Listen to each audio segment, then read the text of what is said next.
Hi, I'm Mona from Change Capability, and this micro session is about burnout and workplace stress and how to identify some of the indicators of burnout, or that you are starting to experience the symptoms of stress that may lead to burnout.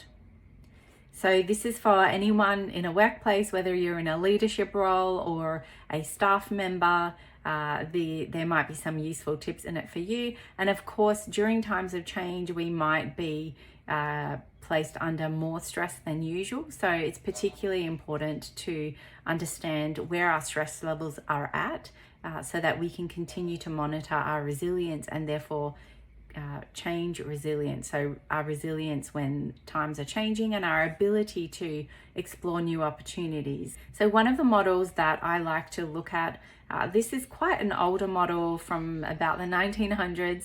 So it's just one model to give you an indication of things to look out for. It's the Yerkes-Dodson curve or law.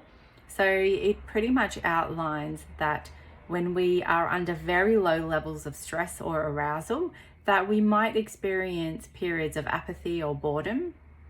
But as our arousal or stress increases, it may produce higher levels of performance and motivation. And then beyond that, so once we reach the middle of the curve and we go beyond that, so our stress levels increase. And this is more towards the point of chronic stress. So if we're chronically under the pump, continuously under the pump, and stress is of course when our resources don't match the particular challenges that we've been given, and our perception of those challenges, and perception of our internal resources to cope with those challenges. So once we come over the curve, then we come into periods of exhaustion, potentially ill health, and then towards the end, that burnout and periods of breakdown. So this is one way to look at the stress curve and potentially if you're heading towards burnout. But of course, seek professional counseling and therapy to understand your particular needs. And this is of course not medical advice.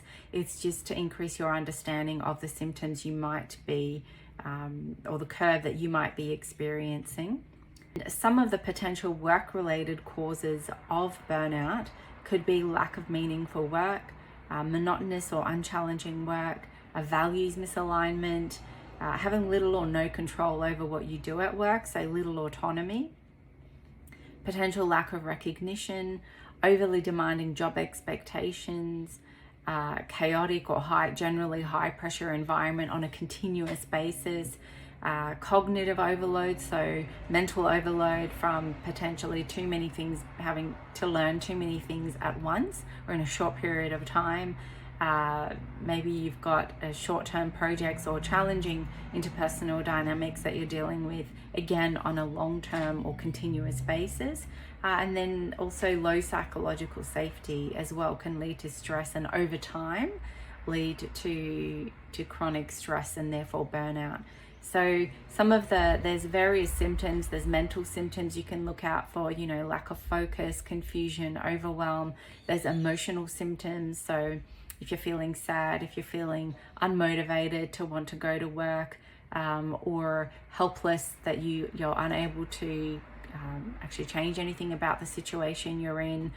Physical symptoms might be not being able to sleep on a continuous basis, a loss of appetite, gaining appetite. So there's different things to look out for when it comes to stress and then heading into burnout. But if any of these sound like they're symptoms that you're experiencing, again, seek medical advice or one-on-one counseling to get more professional support about what you're experiencing. Hopefully this has helped a little bit to create awareness and to be able to support your levels of resilience, especially during times of change.